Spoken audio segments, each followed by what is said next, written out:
Hello friends, welcome to my YouTube channel Only Pharmacy. In today's video, we will discuss about polymorphism and its types. There are basically two types of polymorphism, anisotropics and monotropics. Let's talk about anisotropy or anisotropism.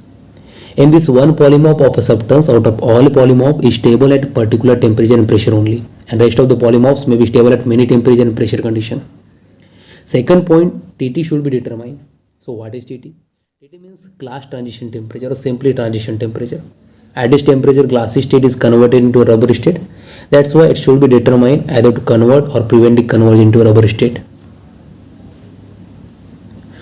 Now let's move toward the monotropic. It is opposite to anisotropic, and in this only one polymorph is stable. That's why name start with the monotropics. And here free energy very low. If we talk about solubility, it is soluble at wide range of temperature and pressure. Now let's discuss some important rules and concept like density rule, IR rule, and thereafter formulation of polymorphs.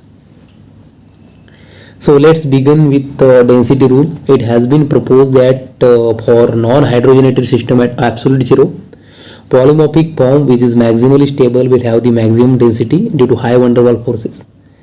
From this we can conclude that this highly stable polymorph, we can conclude from this highly stable polymorph will have the high density. As we know, higher free energy lead to the instability. If high density is there, then obviously lower free energy will be there, and finally it means highly stable polymorphs. Simply more stability, that means more density, and more density means lower free energy. If hydrogen bond increases, that means van der Waals forces decreases, and if van der Waals forces decreases, that means density will decrease, and if density will decrease, that obviously lead to the decrease in stability because of increasing free energy.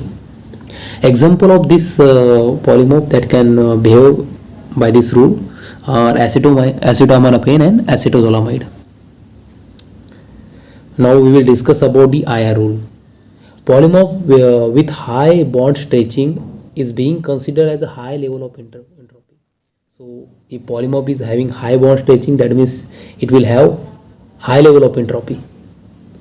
So by this way we have completed two rules, and we will discuss now formulation method for polymorphs.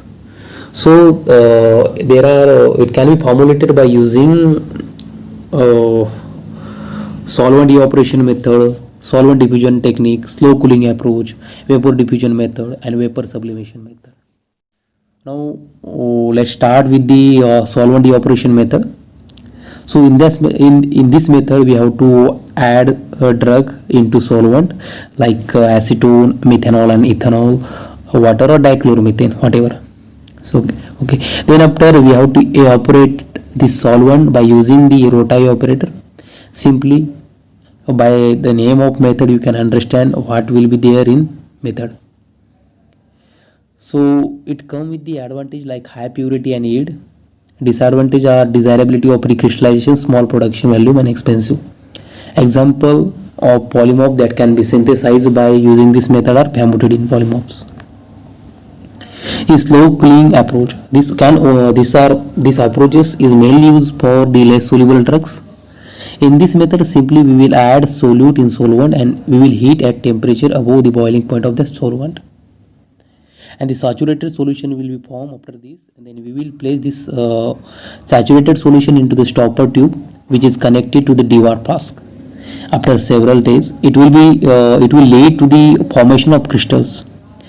So by this way we can create the crystal, or we can form this crystal of NaCl and copper sulfate, that is sodium chloride and copper sulfate. Solvents like methanol, acetone, acetonitrile, ethyl acetate, and hexane we can use for this purpose. Advantage of this method are large scale production and easy reproducibility, and disadvantages are disorder or twin crystals may produce lower yield and higher input. Next method is solvent diffusion technique. In this if drug is less, if quantity of drug is very less, if drug is air sensitive, and if drug is solvent sensitive, in that case we have to use solvent diffusion techniques. So in this method we have to simply put the solution into sample tube, and solvent will be added by using pipette by the side of tube. Okay, and crystallization of API is done. Advantage of this method are large surface area. We can get polymorphs with large surface area, higher solubility. Obviously large surface area will lead to the higher solubility and higher mechanical strength to the crystals.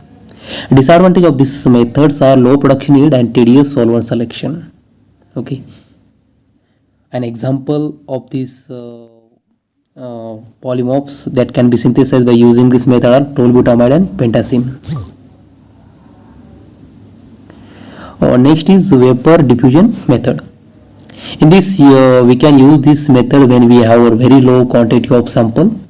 An advantage of this method are less quantity of sample required for crystallization. That's why it's advantage. And disadvantage is time consuming process. It will consume more time, difficult solvent selection, and expensive. Okay, that's very important for us. Expensive and low yield.